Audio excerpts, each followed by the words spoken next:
All right, everyone. So in this lecture, what I'd like to do is first to pick up where we left off and discuss the dimension reduction algorithms, these 5 of them on the screen. And then the second half of this lecture is going to be what I listed on the topic list, where I'm going to talk about challenges of single-cell RNA-seq analyses. Computational challenges of single-cell RNA-seq. Okay, all right, so let's go through these dimension reduction algorithms. So I would say the most popular dimension reduction algorithm is principal component analysis. This is something that Greg has already gone through a little bit, so I can afford to go quicker. So principal component analysis is a linear operation, okay, that takes high dimensional data into a non-dimensional space. So PCA has a geometric interpretation, which is projection. So you project your high dimensional data into a 2D plane, and then whatever that projected sort of image is your PCA dimension reduction down to 2D. But of course, what's important is which direction do you want to use to do the projection, right? And PCA, while being principal components, right, it chooses the projection that maximally preserves the variance. So basically, after projection, you look at the projected image, right? You see a certain variance, right? So the projection direction that gives you the max variance is the projection direction that PCA chooses. While mathematically, there is also a intuition about PCA, which is about low rank approximation. And that's about basically, the principal components, the leading principal components, they are chosen to be able to explain the largest amount of variance. And hence, using them, the leading ones as approximation will give you sort of least amount of residual or approximation error. But anyway, so here is a MATLAB script showing you a real example of how PCA operates. So let's imagine that we have data in 3-dimensional space, just 3-dimensional as our raw space, and we want to apply PCA to project that down to a 2-dimensional space. Okay, here on the left is the 3D original high-dimensional data, and they look like 3 very thin disks sitting on, say, a flat table surface. Okay. Now, this is a 3D sort of geometry, right? If you want to project that to 2D, one thing you can do is you can look top down, okay? And that's what you see here. You see these 3 circles, right? And another possibility to project this down to 2D is you can sort of lower your eye to the level of that table and then look at this point cloud from the side, where you're going to see 3 bars or 2 bars, right? Depending on how they overlap, right? So now looking at this data, projecting it from top down, give you this much variance. If you look at the data from the side, right, parallel to the sort of level of the table, then you will see 3 very thin bars, and that give you not so much variance, right? So of course, there are many other ways to project the data, looking at the data from different directions. But here are 2 extreme examples. You can see this, the top-down projection, is the one that PCA chose, because that one, the resulting projection, gives you the maximum amount of variance. Okay.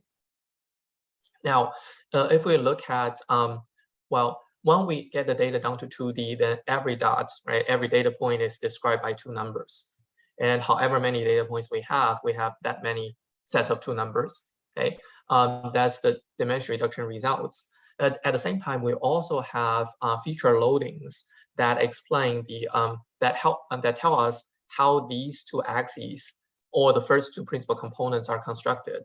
So from these feature loadings, we know that the first principal component is constructed primarily related to the first 2 features, so axis X and Y, but not so much related to Z.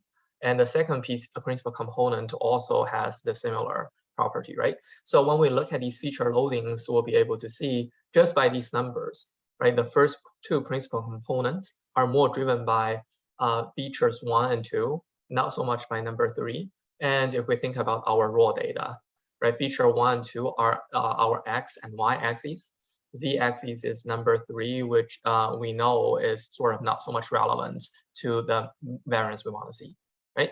So PCA, it gives us a visualization that preserves variance, and also the feature loadings we see help us to get some sense of which raw features are driving our driving the principal components. Now, if our raw data is really gene expression data that's a very, very high dimensional, then of course we're unable to see this anymore, right? But we will still be able to see, well, if we do PCA down to 2D, how these points would distribute if we only look at the top 2 principal components. And also the PCA loadings, okay, this will be a vector of 20,000 if there are 20,000 genes. This will also be a vector of 20,000. So we can still use these PCA loadings to know which genes drive the first 2 principal components more than the others. And that helps us to interpret these principal components. So here is another example. So now we have 3 very tall cylinders sitting on that table surface. And now we know that looking at them from the side will give us more variance.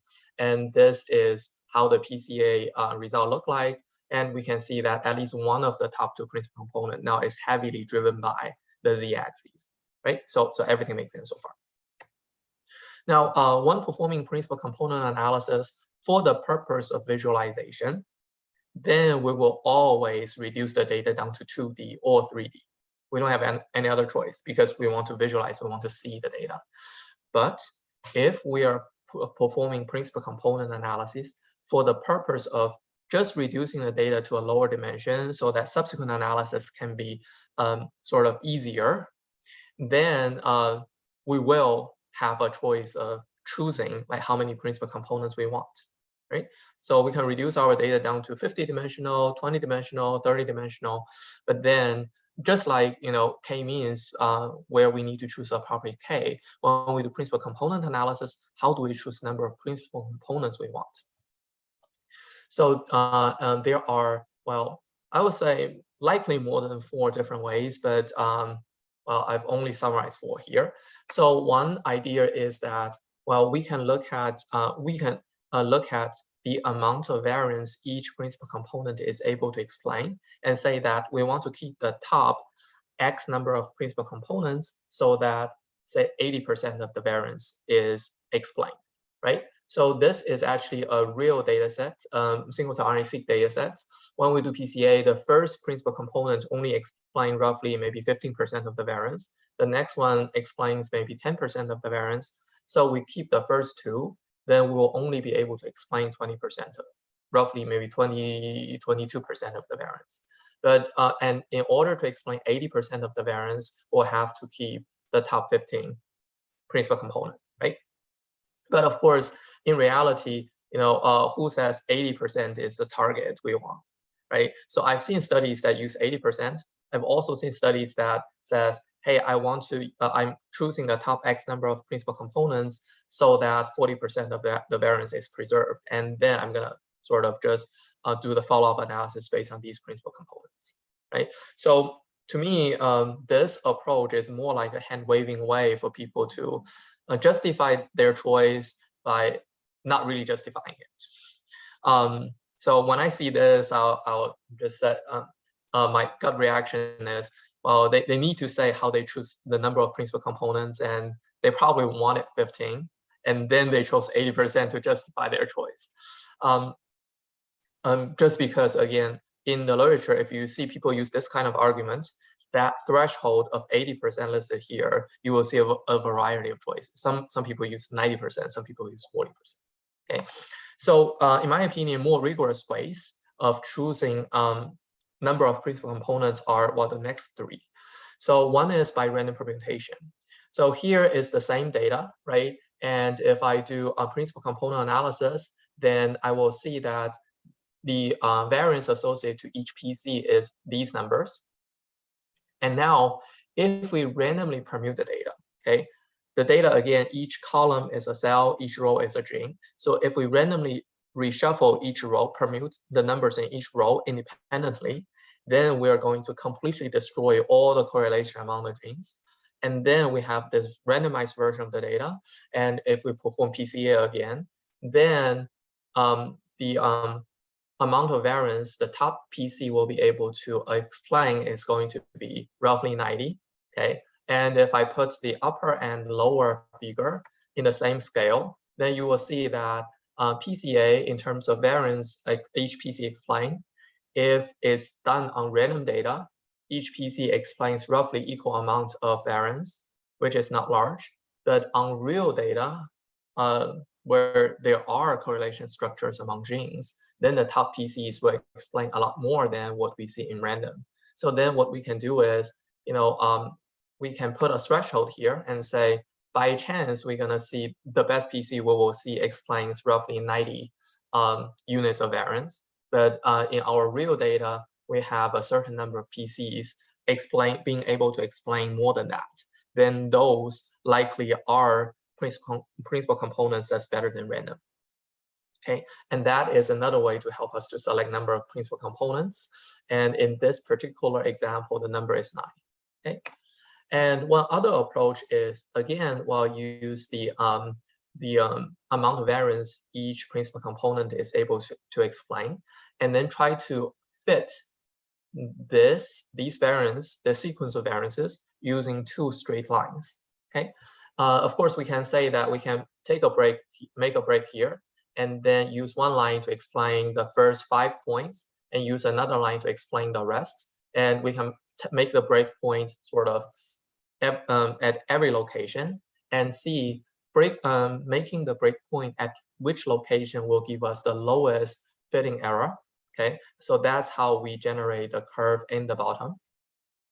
Okay, and now once we have this profile, we'll know, well, we select where the lowest point is, and that is the number of principal components that this elbow approach is able to suggest. And in this example, I think the suggested number of PC is either 5 or 6. All right, so the next approach, the last one I'm going to talk about, is a procedure that's called jackstraw. Okay, so what's different? The reason why, I mean, this one is special, and the reason why it's special is because all the previous approaches, they look at amount of variance each principal component is able to explain, and say that, if a PC can explain more than random, for example, then it's good, we keep it, right?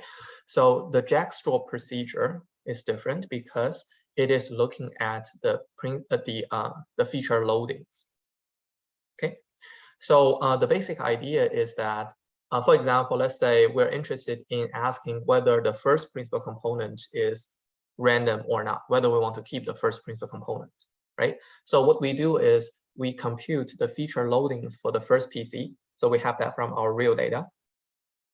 And then we generate a randomized version of the data, but we don't randomize all the genes. We only randomize a small number of genes, say 1% of the genes. So then effectively, in this randomized version of the data, majority of the correlations still exist. We just destroyed, say, 100 genes. Okay, and now based on this randomized version of the data, we can compute the first PC again, and then get the feature loadings for the first PC. Okay, now we have the first PC's feature loading from the original data. We have the first PC's feature loading from this randomized version of the data where only 100 genes are destroyed.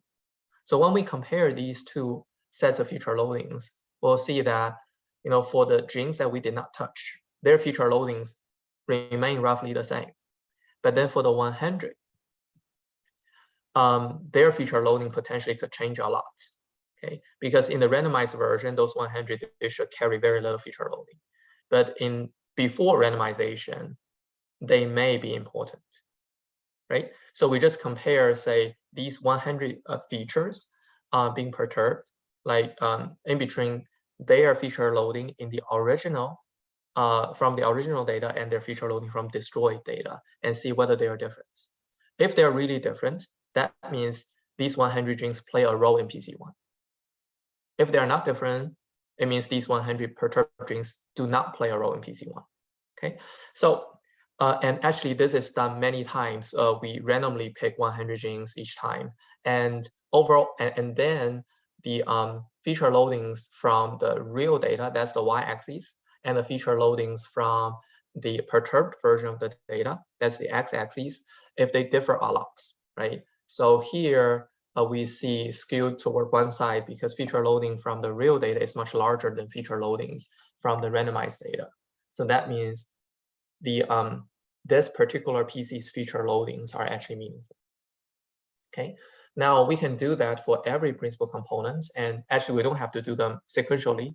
Everything can be done at the same time for all the PCs, where we can see that up to PC 10, we see deviation from the 45-degree line, but then afterwards, or maybe PC 11, but afterwards we see that randomization versus not randomization, there's very little difference, and therefore this is suggesting that according to PC loadings, the first 11 principal components make sense.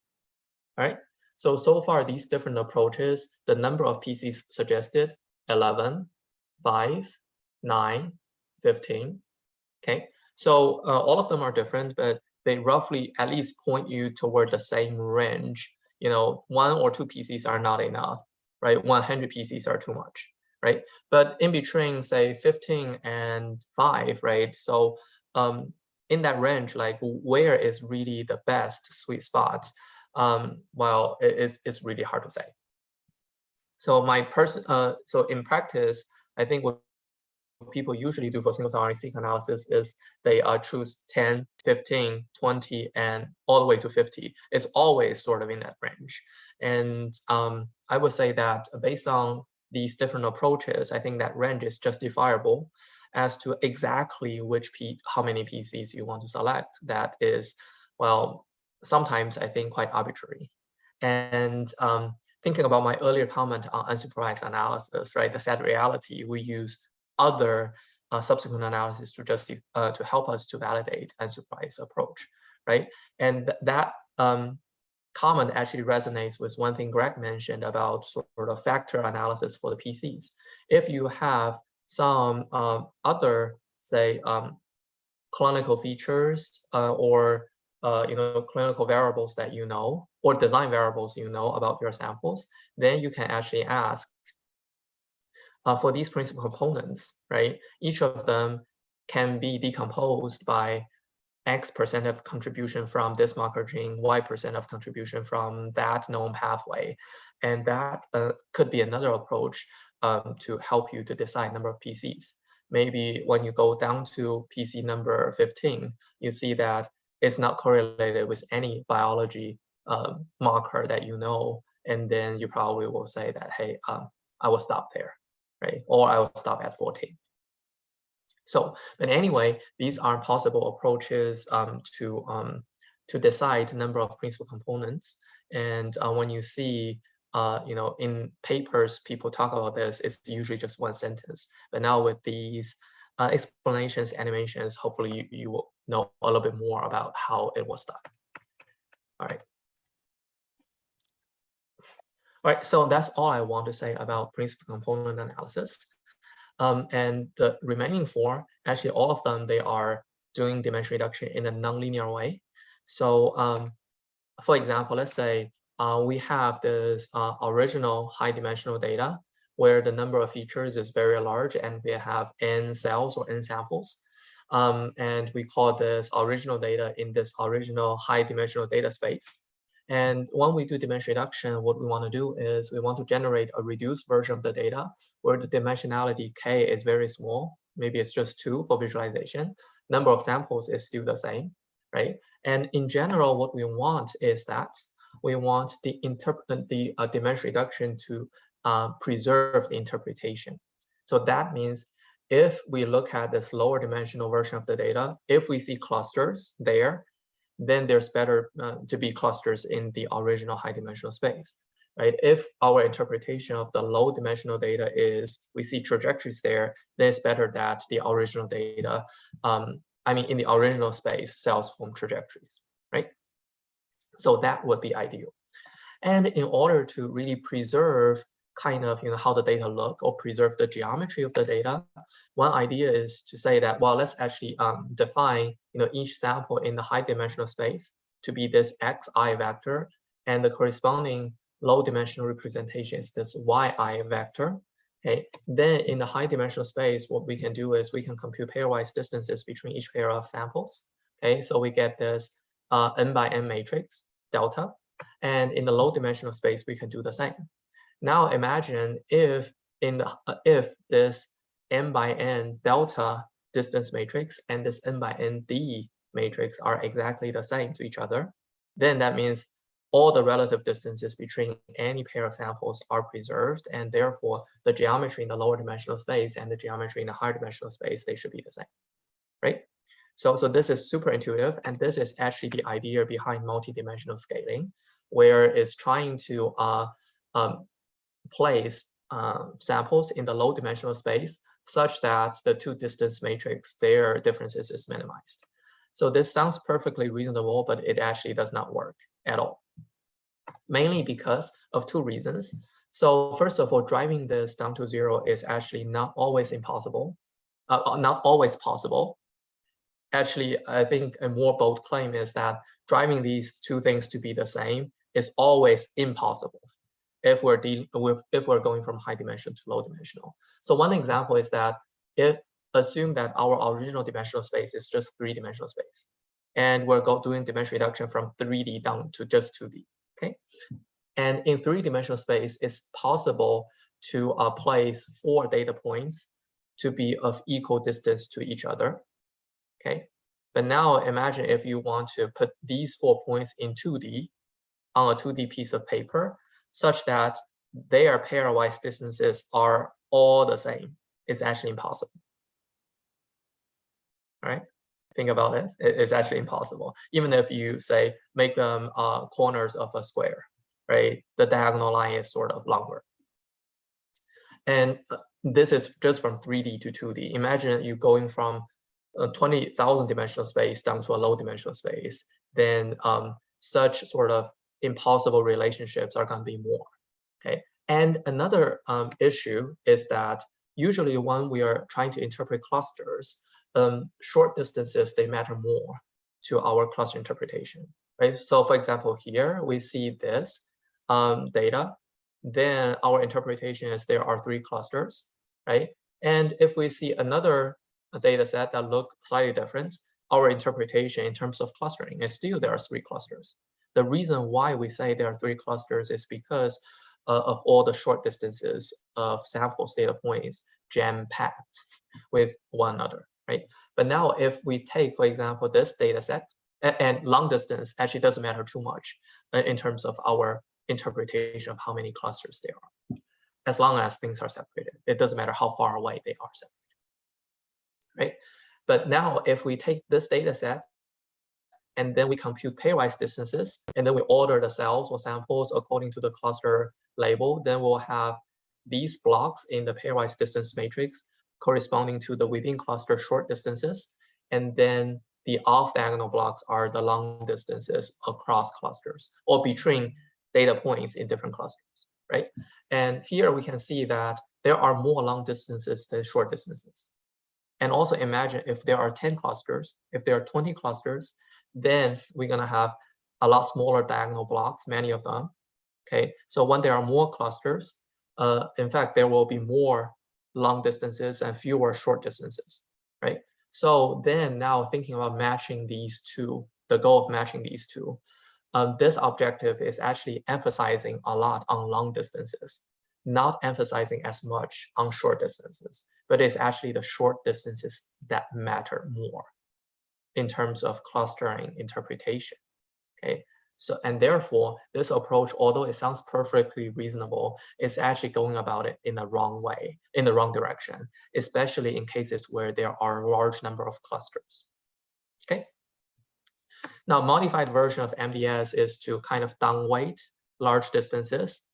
It's a little bit better, but doesn't really work well, so let me skip it.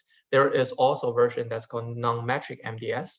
Well, let me just skip it and just say that this also doesn't really work well, okay? And in general, well, one thing I would like you guys to remember is, well, MDS, multidimensional scaling, okay, it is actually a very nice formulation, but it only works well when the dimensionality of the raw data is relatively low. So if you are doing dimension reduction from a relatively low dimensional data set to a lower dimensional space, then MDS has this potential to work well. But if you're going from high dimensional to low dimensional, then MDS typically does not work. Okay. All right. So the next algorithm I want to talk about is ISOMAP. Actually, I'm strategically choosing these two algorithms because their intuition together is what drives t-SNE and UMAP. Okay, so ISOMAP is actually a science paper published in the year 2000, and it's actually a fairly simple idea. So what it does is, given a point cloud, okay, or given a collection of data points, it first constructs a k-nearest neighbor graph and then compute distances, compute shortest path on that graph in between each pair of data points, and then use the length of these shortest path to define pairwise distances, and then apply MDS. Okay, all right. So and the sort of proof of principle example they gave was this Swiss roll. So imagine you have many data points that you want to do dimension reduction to visualize. And these data points, they live in three-dimensional space.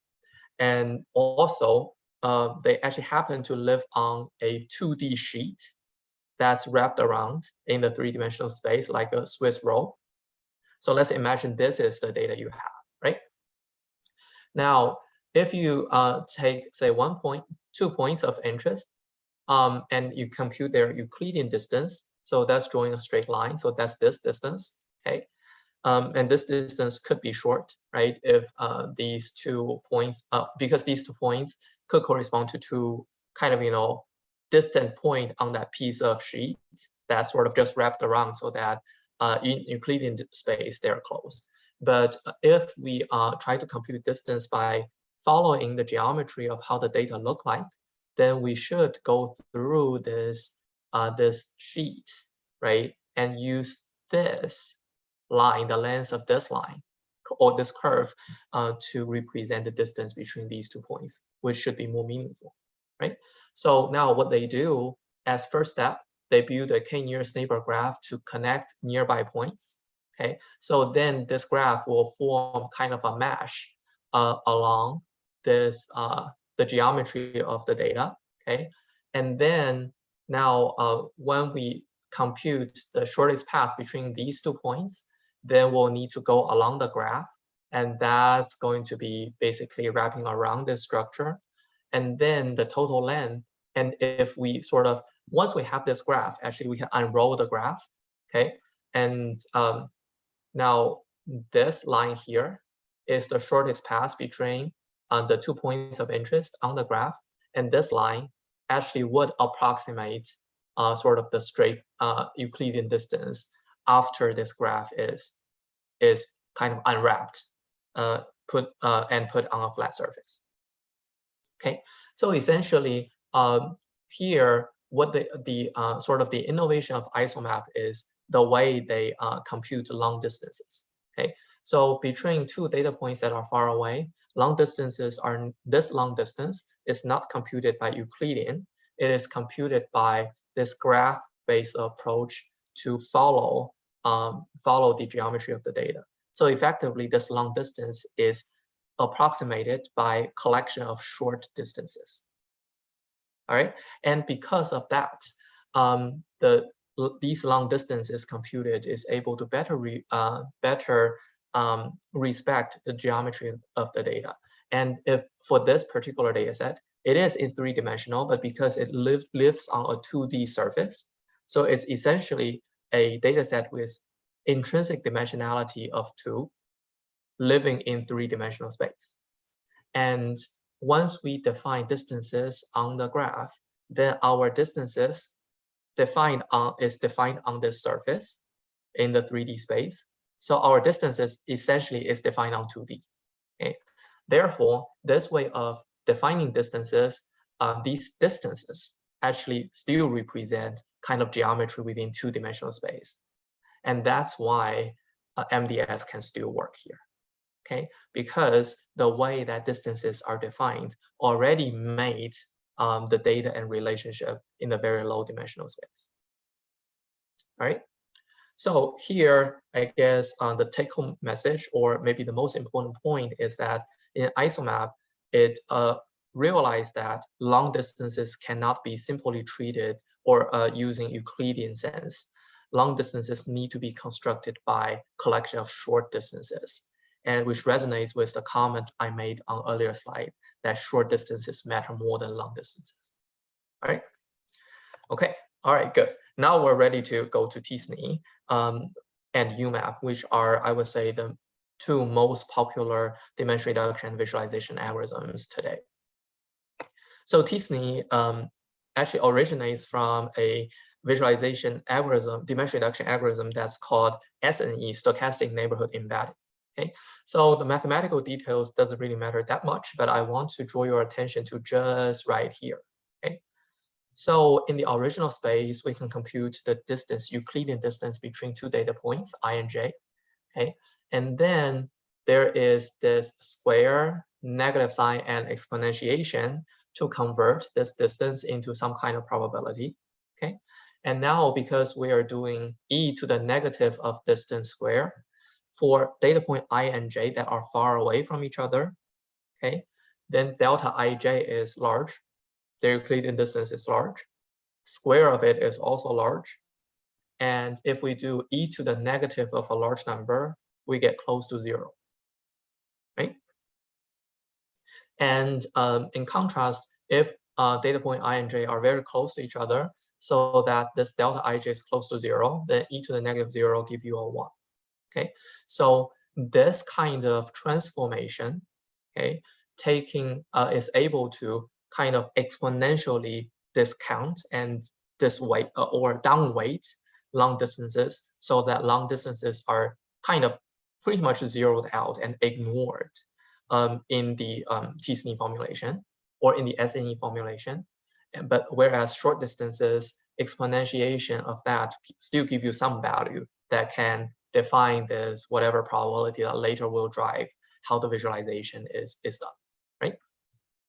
So here, well, in SNE, the way that the low dimensional space treated also has a similar formulation, okay? But anyway, so what I want you guys to remember for TSNE is that it is exponentially downweighting long distances, so that long distances are pretty much just completely ignored, okay? So let me just jump through these and then directly give you a example of how TSNE visualization look like on a single cell data set. This is not single cell RNA-seq. I think this is single cell flow cytometry, or actually CyTOF data. So here, what you see is this TSNE visualization of a single cell data set.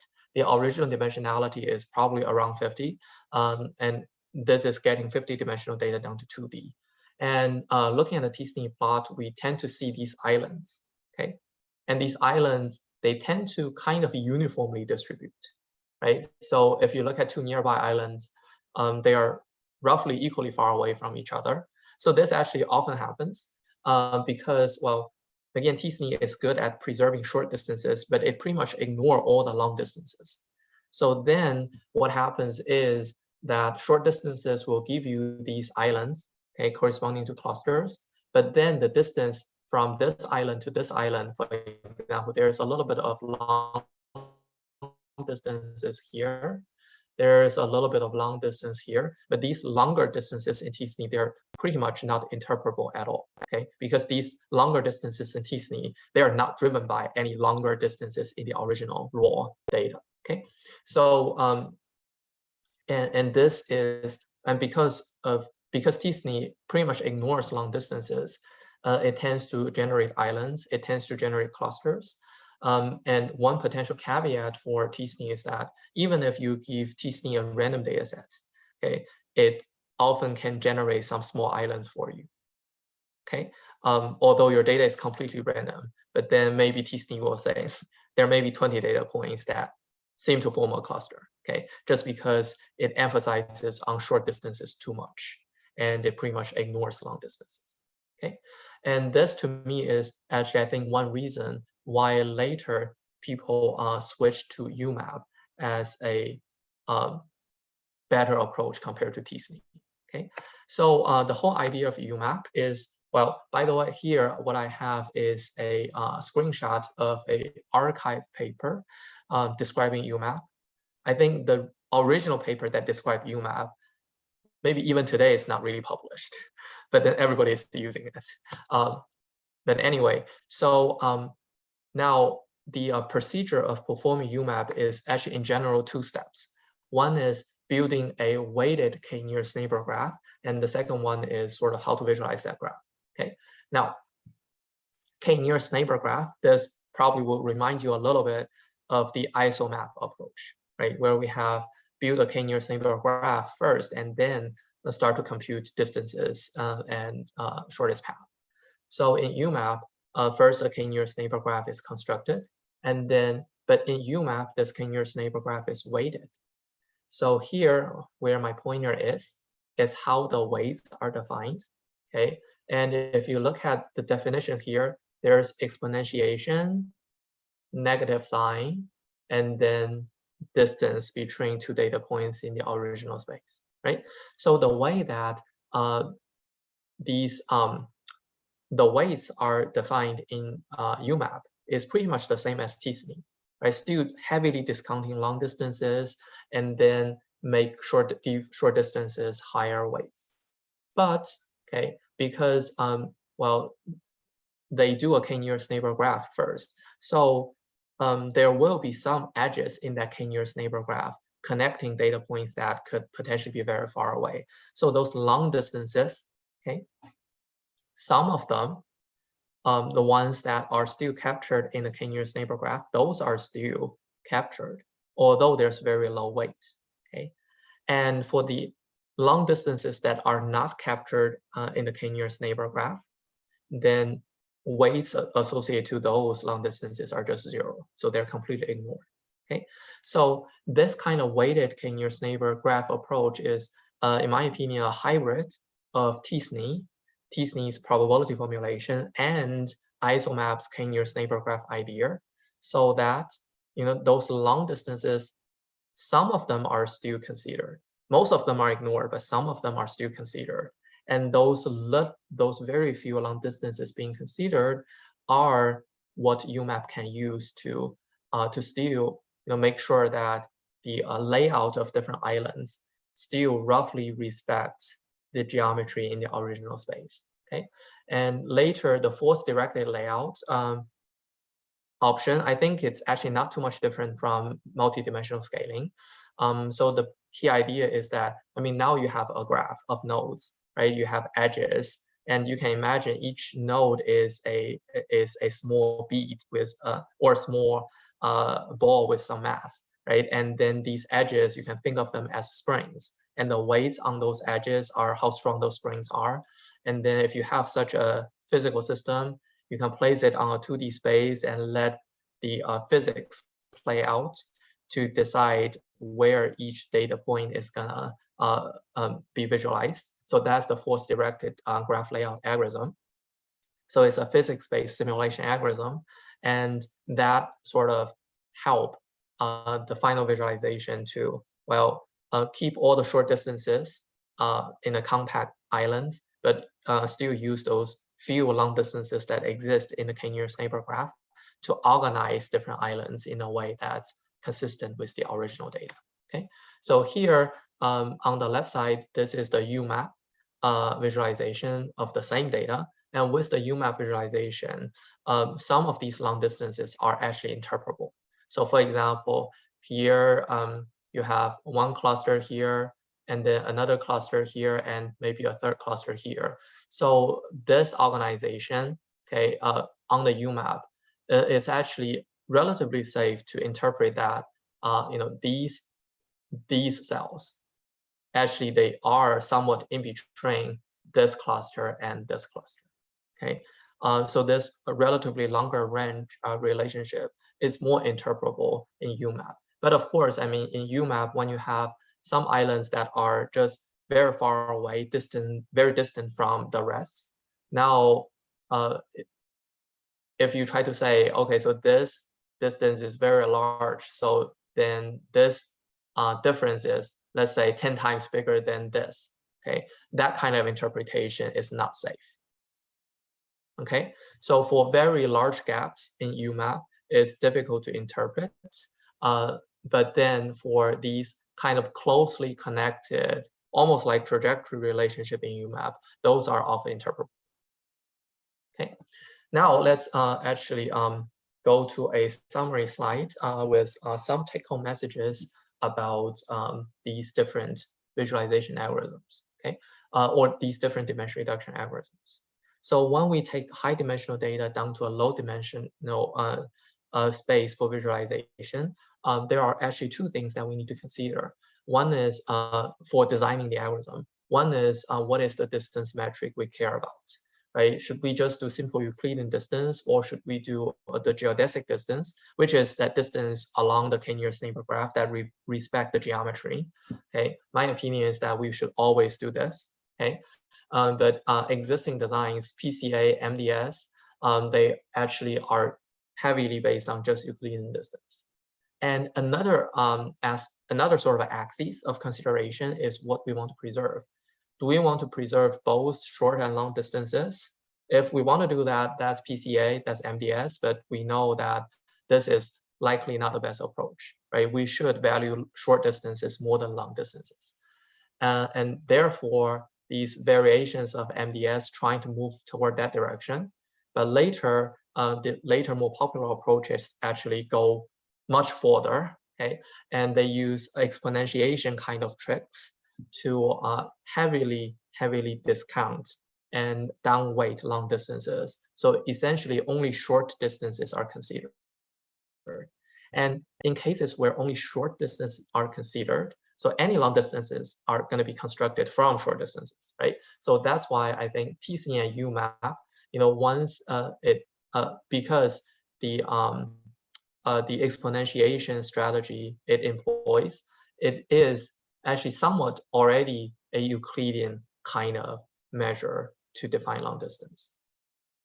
And two other approaches that I have here, but I won't have time to explain, are follow another idea that's called tree preserving embedding. So the key idea is that yes, we have our original data, we have our dimension reduced data, okay, and then once we have these two versions of the data, we can build hierarchical clustering trees based on these two versions. Right? So if the hierarchical clustering tree based on these two versions of the data are the same, then the low dimensional data likely is a good visualization because it preserves tree-based interpretation of the data, right?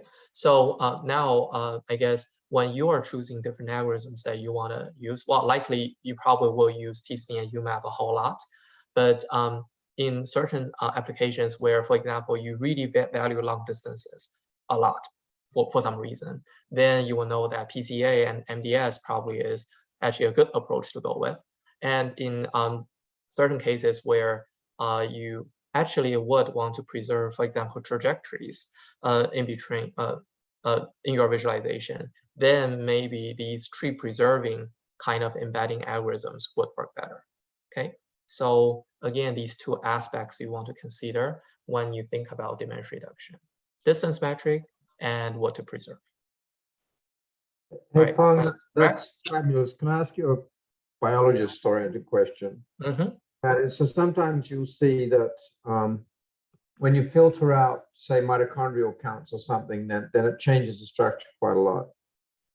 Or if you incorporate cell types with fewer read counts.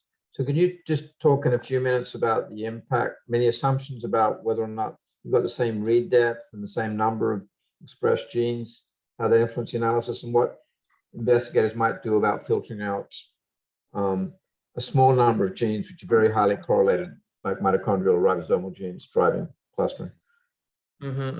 Well, definitely, I mean, different normalization. For example, if we filter out those genes and then, I mean, we do normalization of the data before, after filtering out those genes will affect numerically how the numbers will play out. And those will definitely affect any pairwise distances, right? And these distances are what, I mean, all these algorithms need to rely on to perform dimension reduction. So to me, in my own practice, I think I always filter out high mitochondrial cells.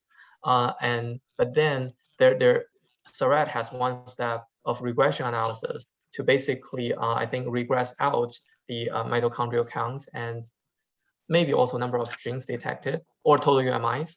That step I almost never do, just because I feel that that step changes the data so much that I feel I'm not sure whether that change is sort of moving the data to a better direction or worse direction.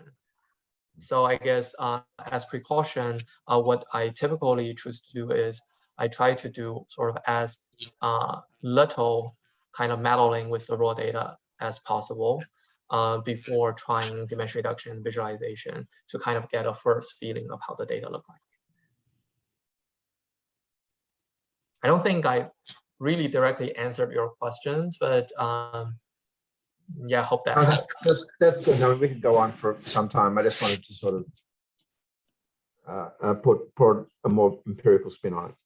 But I think you and I are sort of similar. That it's a good idea to sort of compare different methods, right? But you have to. But I've got one student or a joint student who's spent months and months looking at things, and so at some point you've got to make a decision and move on. Yeah. All right. So now let's go to the actual content I prepared for this hour. I think it will take me, I guess, another half an hour to finish this. So please bear with me. And also, I feel that for those who are interested in single-cell RNA-seq, this particular lecture probably is able to give you kind of an overview of the general computational and even biological question that people usually ask with single-cell RNA-seq data. Okay, but well, let's get started. So, well, here is a general pipeline of single-cell RNA-seq analysis in terms of the experimental part and also the computational part. So if we start with solid tissue, then the first thing we need to do is dissociation so that we have the single cell in suspension, right? So floating in some kind of liquid. But if we are dealing with, say, PBMC cells, then we don't need this dissociation step. And then after dissociation, now there is a series of library preparation steps that Greg has already described. For example, encapsulating cells, individual cells in oil droplets, along with beads. So one oil droplet containing one cell and one bead, so that the special barcode on that one bead will later be used to label and identify all the transcripts that's coming from that particular cell. Okay, and in that library preparation step, end of that library preparation step, we'll have a sequence library that contain contents coming from all the cells, but because we have those special labels, so even though all these materials, all these molecules are pulled together to generate one big pile of sequences, we're still able to bioinformatically figure out which read came from which sequence, which read came from which cell, okay? And that's sort of this step here. Given the output of the next-gen sequencer, there's a large collection of reads, how do we generate a data matrix of gene cell count, okay? And as Greg has already mentioned, while in a single-cell RNA-seq, the reads, the beads have a special design of cell barcodes and these UMI codes, so that when we have these many reads, we can look at the cell barcode and group reads that share the same cell barcode, and these reads, they must come from the same cell. And then on the other end of this pair end read, we can align to the transcriptome so that we know each read corresponds to which gene. And we use the UMIs to say that, so here, if there are 100 reads that map to one particular gene, but then these 100 reads, all of them, they share the same UMI, then that means there actually is only one mRNA transcript that was amplified 100 times so that we see this many reads, but it's actually only sort of detection of one count for that particular gene in the particular cell. So here, these counts, okay, are the UMI counts, and these counts done for every gene in every cell. This is our gene cell count matrix that we can, again, bioinformatically generate. And nowadays, this process is quite routinely done using, for example, cell ranger tools from 10x. And at least me personally, I don't worry about computational questions of is this done correctly? Are there ways that I can develop to improve this? I never really think about this. But there certainly, I think, are researchers, maybe not too many, but researchers thinking about how to make this faster, at least. Okay. Now, in my own biased opinion, what's more interesting is what happens, what kind of analysis we do after we have this gene cell count matrix. So it can be clustering to identify cell types, but it can also be many other types of computational questions that we can pursue. So back in year 2020, so that's already 2 years now, there was a fabulous review paper published in Genome Biology. It's called 11 Grand Challenges in Single Cell Data Science. So this is a very nice paper with probably a few hundred citations. And that can, I think, for people who are interested in the computational field in single cell, then this paper, first of all, is a very nice piece to read. And second, it actually serves as a good table of content to the literature up to 2 years ago. Okay, and also I've read this paper. Well, I've read maybe 80% of this paper, and I liked it really much. I liked it very much. The reason why I did not finish the whole paper is because by the time I arrived at where I stopped, I already have new ideas that I want to pursue. So then I threw that paper, set that paper aside, and just start to do things that I want to do. But later I would want to come back to this paper and finish, the remaining 20%. Maybe there are still inspirations for me. So anyway, based on my own experience, I kind of roughly summarized existing computational challenges in this field into these, 11 bullets. So this is my own version of 11 grand challenges, but my 11 and the 11 in that paper, actually, they don't 100% align with each other. Okay, so let me just quickly go through all of them.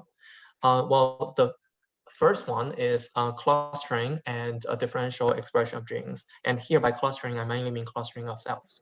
Okay, so given single cell RNA-seq data, well, we actually already talked about what clustering is and various algorithms to perform clustering. And when we take a look at single cell data, if we do dimension reduction properly, and then very often we will see clearly distinctive clusters. And these clusters, they are often kind of marked by marker genes that are specific to these clusters, so that we can use these marker genes and our prior knowledge to interpret what what cell type each cluster could represent. And if there are clusters that show strange marker gene constellation, then those might be, of course, technical artifacts, but also possibly or potentially new biology, new cell type, or new cell states that have not been previously characterized. Okay, therefore, if we cluster the cells and then try to perform differential expression to identify genes differentially expressed among these clusters, collectively, these two tasks will be able to help us to identify for a given single cell RNA-seq data what cell types exist there. Are there interesting novel cell types that worth more investigation? Okay, so this is basically the clustering analysis, again, clustering of cells. Okay, in the single cell literature, trajectory inference is also a very large topic. And the basic idea is that, well, depending on how we generate the data, depending on the experimental design that was used to generate the data may have different geometric property. So for example, if we take a PBMC sample, then we know that there are distinct immune cells, mature immune cell types in it. And then we would expect that these cell types to form their own clusters, and they should be sort of very different from each other. So we would expect the data to be kind of cluster-like, right?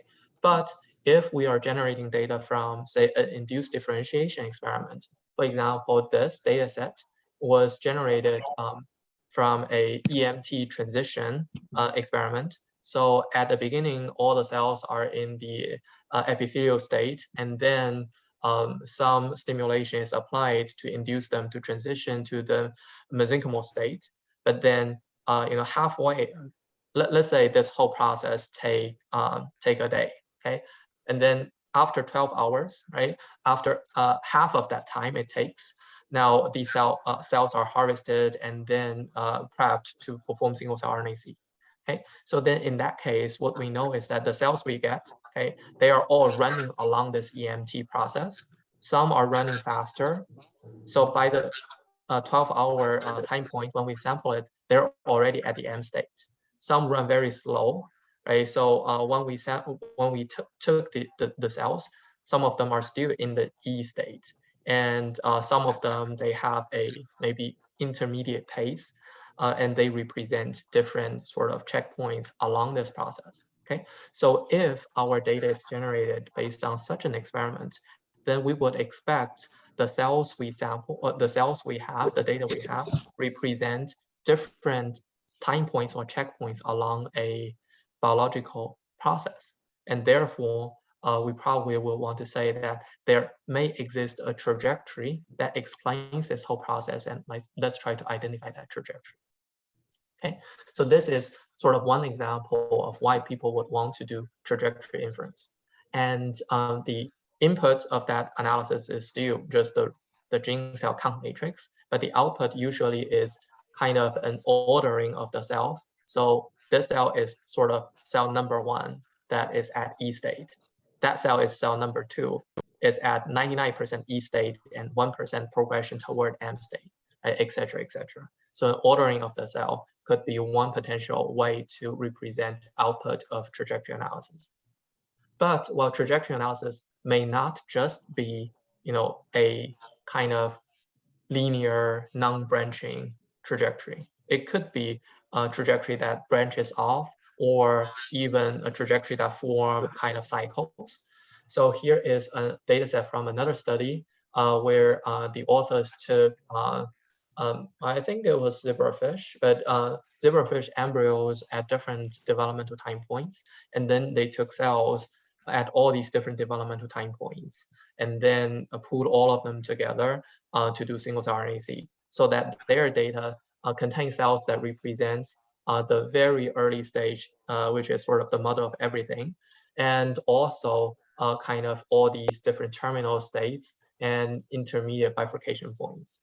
So when you have such a data set with a lot of lineages all present, right, then you should try to use trajectory analysis algorithm that can give you some kind of branched tree structure or just arbitrary graph structure to capture the relationship and diversity within the data.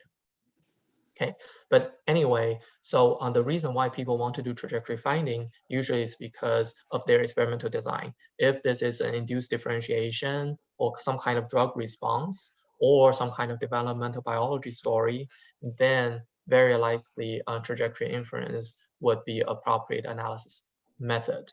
And of course, the computational question is, like, trajectory can assume very different shapes. And there are many different trajectory analysis algorithms. Which one should we choose, right?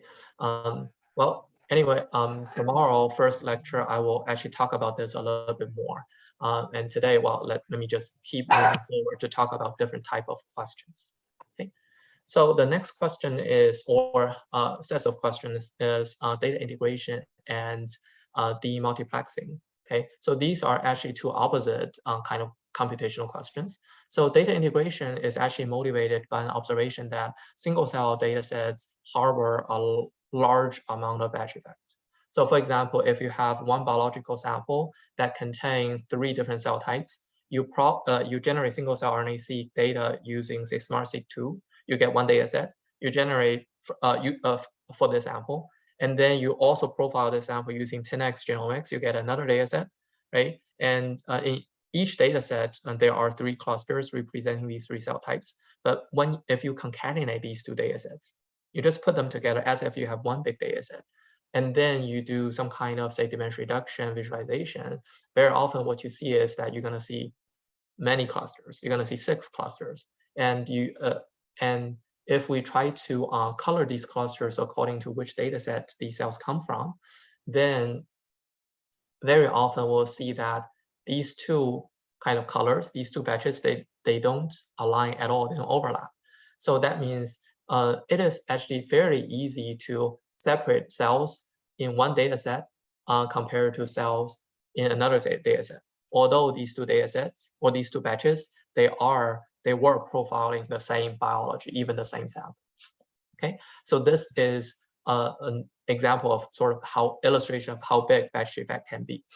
So, well, actually, in this particular example, later if we try to use cell type marker genes to ask what cell type each of these islands correspond to, you know, these two islands, they could be about the same biology, the same cell type. Okay, these two islands could be about the same cell type, but they don't align because of batch effect. They're coming from 2 different data sets. And these two islands, they're coming from the 2 data sets, but potentially, I mean, this could be a cell type that only exists in batch 1. And this cell type could be a cell type that only exists in batch 2. So that these two things, they don't overlap. It is actually a good thing, right? So, yeah, but in general, what we want is when we have 2 data sets that we want to put together, shared cell types, we want them to overlap. Unique cell types in each data set, we don't want them to overlap with anyone else in the other data set, right? So ideally, given this data set, what we want is an integration result where we see 4 clusters. So this cluster, each cluster corresponds to a different cell type. And then this cluster is only from dataset number 1 because this cell type only exists in dataset number 1. This cluster only contains cells in dataset number 2 because this phenotype is unique to batch 2. But then these 2 clusters, they are present in both batches, and we actually want to see a mix of 2 different colors here and a mix of 2 different colors here. Right, so this is what we want to see, but this is what we will see if we just directly concatenate the data. Now, in the literature, people have developed many data integration algorithms, and what they want to do essentially is they want to try to correct one of these 2 data sets so that after the correction, when these 2 data sets are put together, this is what we see. Okay, so this is the data integration question. And data integration is, I would say, becoming more and more important because in the early days of single-cell RNA-seq, people just do 1 or 2 samples, generate a few thousand cells, and they can publish their paper, right? But nowadays, studies are becoming larger and larger so that maybe you have 100 samples you want to profile, they're generated in batches. Or maybe you're part of a large consortium so that multiple different labs in different institutions are generating data together, and you want these data to be you want to be able to put them together so that they're comparable to each other. So this data integration nowadays, I think, is becoming unavoidable in pretty much every study. So it is a very, very important topic.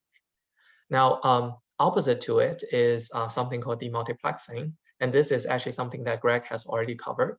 So demultiplexing is sort of about kind of saving money.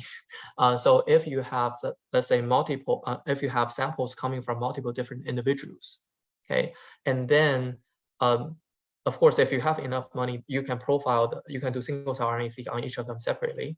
But let's say if you are in a more sort of cost, resource-limited scenario, then one thing you can do is you can actually mix all these samples all together, even without any label, so that not all these cells are in one pile. You do single-cell RNA-seq, right? You will get this gene cell count matrix, but then after that, how do we know which cell came from which person, right? So, and this is what the demultiplet,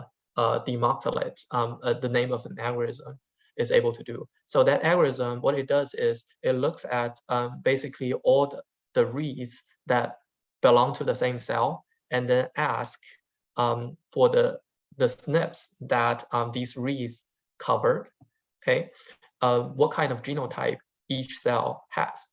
And now, because I mean the the DNA for all the cells coming from the same person is supposed to be the same, right? So all the cells coming from the same person, they're supposed to share the same genotype.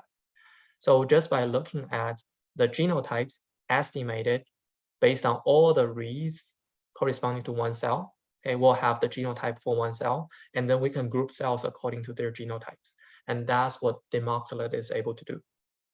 Okay, so here I put these two together because data integration is about you have samples profiled separately, how do you put them together? And demoxylate is sort of just the other way around. If you have samples pooled together so that they are really processed in one batch, there's no batch effect among them. But then how do we know which cells come from which sample? And that's what the multiplexing question is asking, right? Now, multi-omics integration, this is also kind of echoing what Greg mentioned. Pong, yes. Before you go on, there's a question in the chat about what you recommend for benchmarking. I'm just about to put a paper, benchmarking paper in the chat. But do you have a recommendation? Well, actually, for batch correction, no, I don't really have a strong recommendation. I think my go-to algorithm will be the reciprocal PCA approach in the Seurat package. But I've seen many other algorithms developed, which seem to show advantage over that. And even one of my own students is trying to develop a new algorithm for batch correction. So I think at this moment, Seurat is definitely the most popular tool that people use, but there still are new developments, and I don't think the field has arrived at a consensus of what is the best data integration approach. Yeah, I think it really depends on the data sets. I mean, Harmony is good, I think, where you have very diverse cell types, but I think the one you mentioned in Seurat is better if you've got more uniform cell types, in my view.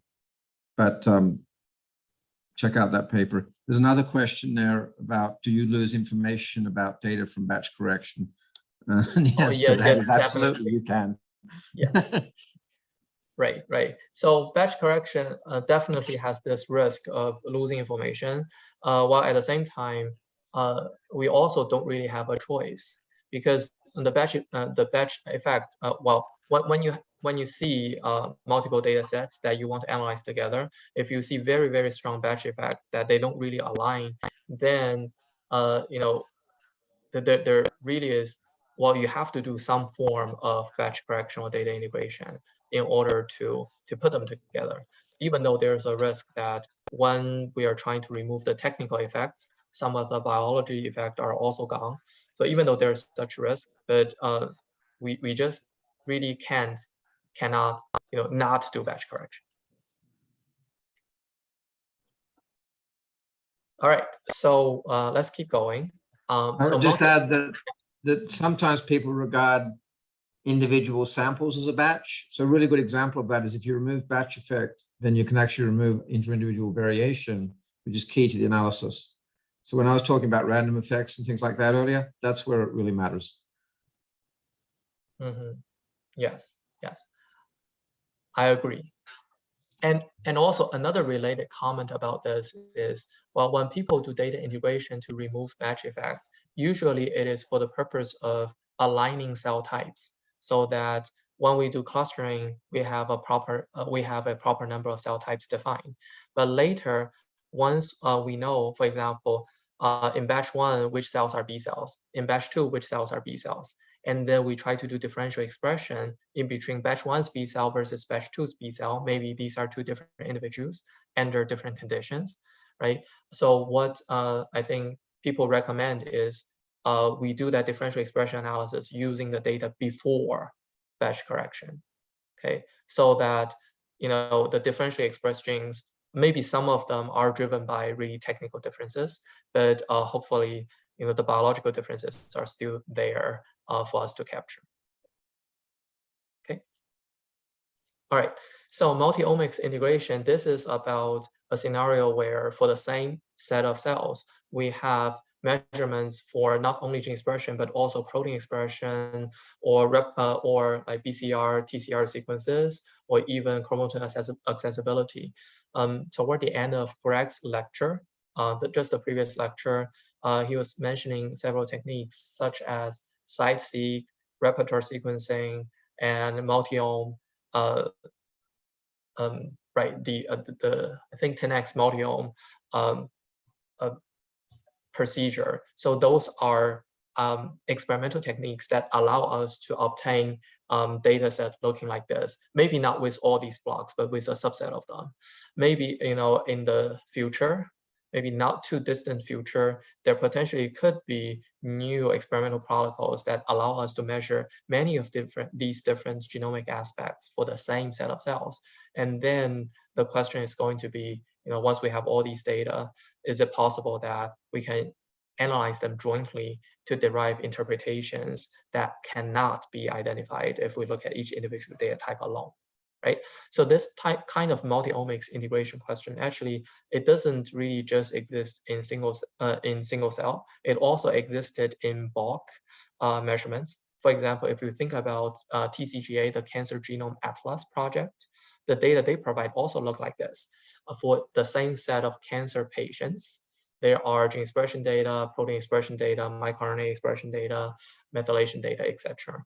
Right? So over there, people actually already have tried to develop multi-omics integration techniques to consider multiple data types together. And me personally, I also have active research projects on TCGA multi-omics integration. But what I can say is, at least, you know, so far, I haven't really developed or developed any multi-omics integration technique that I think is amazing. So it's still more like, you know, looking at correlations among different platforms and then use some kind of biological hypothesis to say, you know, what affects what, so that they, and then sort of follow those hypotheses to analyze the data. I haven't really seen a very strong data-driven way of saying, you know, if we put these data sets together and then assemble them in a graph or, you know, whatever computationally motivated manner, so and that will enable us to see more biology. Okay, and this is actually an area that I think is still quite open. And me personally, when I have free time, I would want to think along this line. Okay. Now, imputation is actually also a series of papers, and this is motivated by the sparsity that Greg has already mentioned. So if you look at a gene cell count matrix of a typical, say, 10x data set nowadays, roughly 90%, well, more than 90% of entries in this data matrix are zeros. That's partly because, well, not all genes are expressed in all cell types, right? There are cell type specific genes, and they're supposed to be zeros in other cell types. But then also because you know, we are measuring signal at single cell level, and any measurement technique have its detection limit, right? So very low signals tend to be missed. Even high signals sometimes tend to be missed, and that is why, you know, single cell data, this count matrix can be highly sparse. And in the literature, people have developed many algorithms to perform imputation to replace the zeros by numbers in hopefully a meaningful way, so that they can get an improved version of the data that has less sparsity, so that hopefully the subsequent analyses are easier to do. And in general, this is usually done by looking at gene similarities. So if these genes are all show similar expression profile to each other, and they can we can use them to impute each other. Or for example, if there are a group of cells that belong to the same cell type, then we can use their average to help us to inform how we want to impute or update the measured numbers for a particular cell belonging to that cell type, right? While this actually is going to be a lecture, I will dedicate a lecture tomorrow for just this topic. And you know, one plugin for myself is that 2 years ago I was thinking about, should we try to impute at all, right? And I had a paper describing, you know, is it possible for us to really embrace the sparsity as a useful signal rather than viewing it as a problem? And the answer is actually yes. So we're going to talk about that more tomorrow. Now, spatial inference is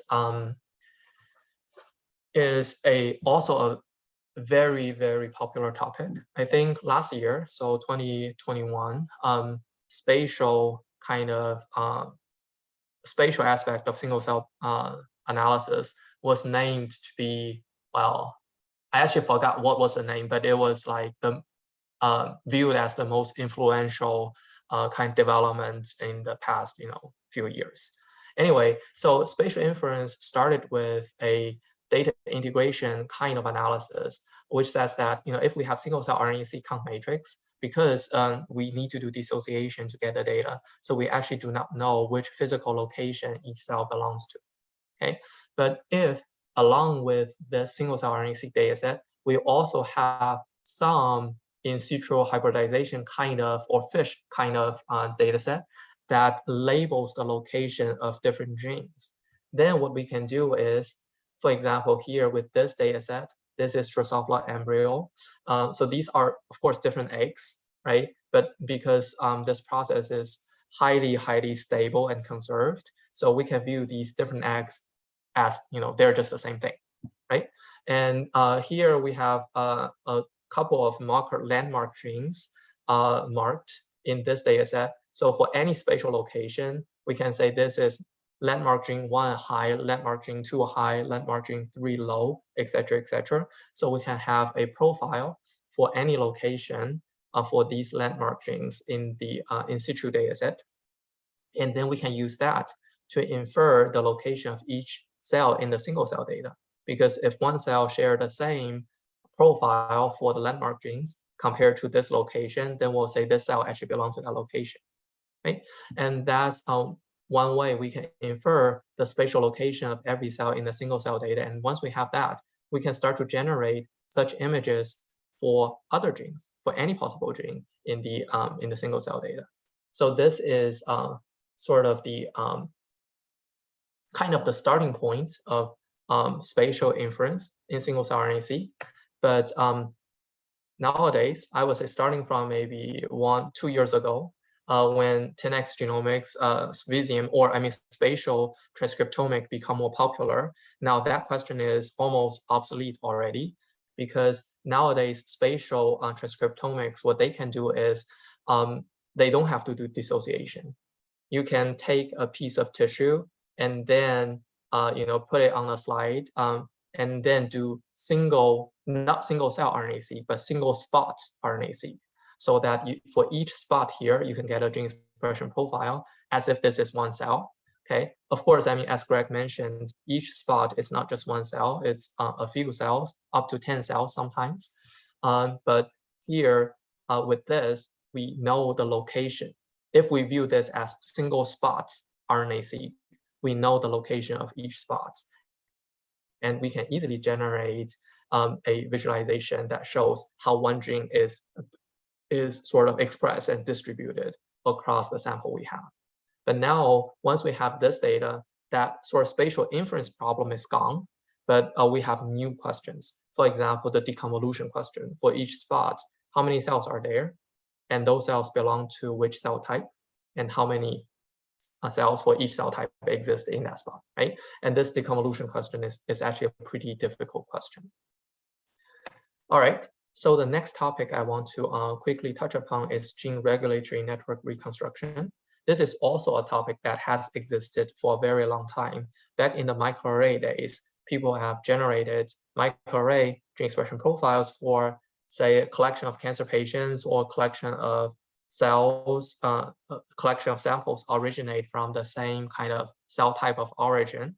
And then they try to look at correlation among genes, and then use those correlations to draw edges among genes to form some kind of gene-gene network that hopefully can capture interesting biology of pathways or important master regulators. Okay, now with single cell RNA-seq, a new possibility is that we get single cell RNA-seq data from, say, one sample, right? We do clustering analysis so that we know which cells come from the same cell type.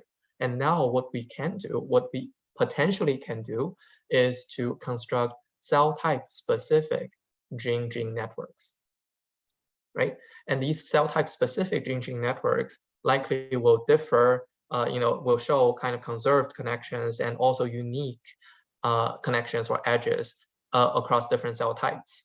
And these actually potentially can help us to better identify biology and look at gene networks in a cell type specific manner. We can also do that in a disease specific manner, right? So that will actually give us many networks that we need to compare to try to derive interesting biology. But of course, the challenge along this line is that constructing reliable networks from even bulk gene expression data is already difficult.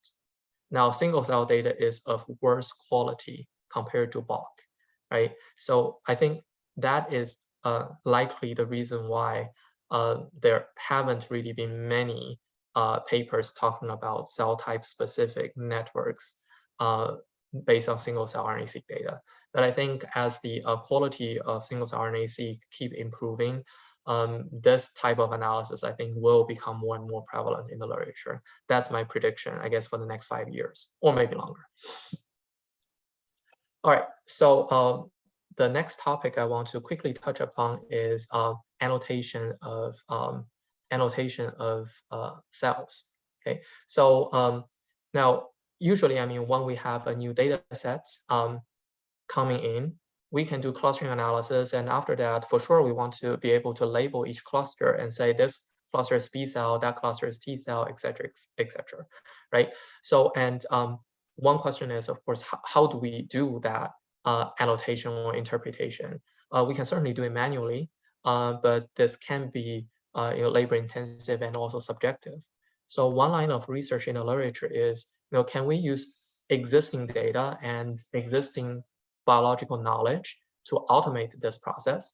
So here, what I'm showing is sort of a supervised machine learning framework. For example, if we have a previous data set, which we have already clustered and annotated, and we trust these annotations, now can we try to learn a model to relate the data and these annotations so that when we have a new data set, we can use what we learned from here to make predictions, okay? And the way to sort of learn these models could be, random forest kind of machine learning model, or could be, say, decision tree, also is machine learning model, but could also be based on previously known marker genes. So that's a more biologically driven model, similar to what people do manually, but organized in a hopefully automated manner. Right. So tomorrow's actually last lecture, I'm going to actually talk about existing algorithms that can do this, and also one algorithm that I'm still working on, which hopefully will give you guys more ideas of how this how this can work, and even possible ideas toward like computational innovations along this line. All right, finally, benchmarking. So this is actually, among all these topics, my least favorite topic.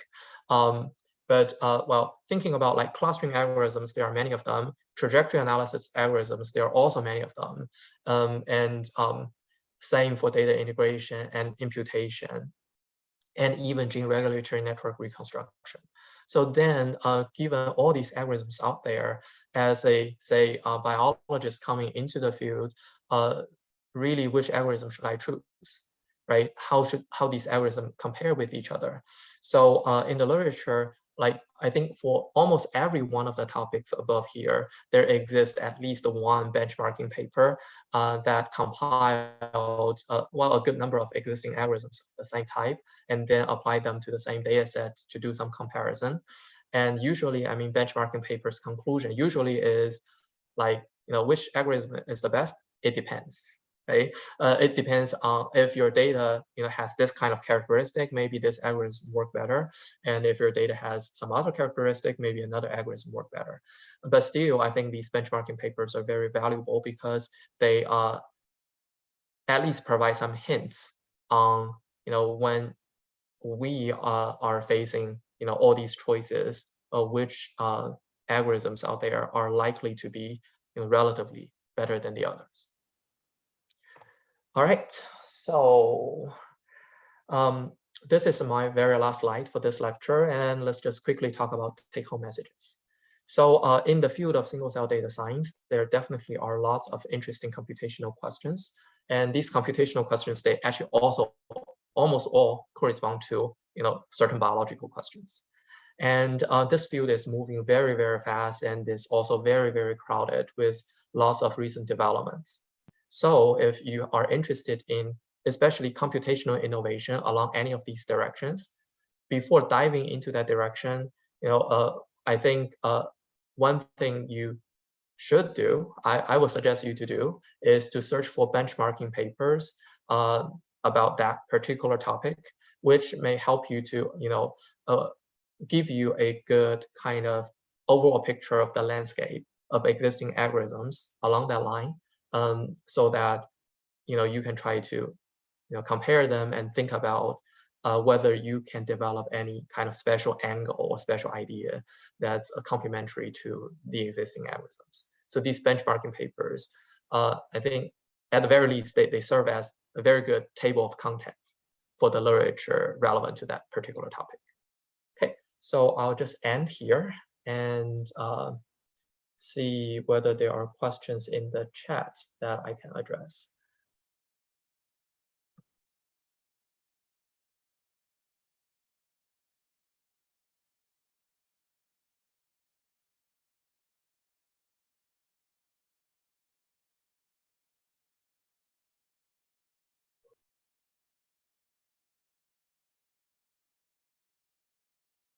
Well, Greg, thank you for answering all those questions. I'll just, I guess, give some quick comments on some of them. So there was one question about, imputed values, imputation. How can we trust the imputed values? Well, my kind of personal bias is that I don't think really imputation is necessary, partly because, well, the paper about my work, which I will present tomorrow, but also, well, there actually was a benchmarking paper from a Johns Hopkins group. So one thing they did was that they tried to, they compared multiple imputation algorithms, right? And then what they saw was that before and after imputation, correlation in between genes that they know interact with each other, those correlation will improve. Okay, so imputation is actually able to help us to better review relationship among genes. So that's one conclusion in that paper. But another conclusion is that what they did was they tried to different algorithm to impute some benchmarking data set, and then they applied subsequent clustering or trajectory finding analysis on either the data before or after imputation. And their conclusion was that imputation actually does really not help subsequent analyses. Okay, and the main reason is, well, as you will see tomorrow, tomorrow's first lecture, a lot of these clustering algorithm and imputation algorithms, no, I'm sorry, clustering algorithm and trajectory analysis algorithm, they have their internal components to do dimension reduction and some kind of averaging and filtering. And those steps are actually also steps that imputation algorithms rely on to impute the data. So basically, imputation algorithms, what they are doing is they're just kind of doing the work that already would have been done by, or already will be done by part of the subsequent analysis pipelines. And that's why imputation really doesn't help the existing algorithms. So again, it's because existing algorithms are already doing imputation to some extent. So really, these kind of the separate line or area of imputation algorithms, how much do they really contribute to kind of novel components that can be employed in analysis pipelines? I think the amount of contribution there is actually not that big. So that's sort of my, I guess, biased opinion toward imputation.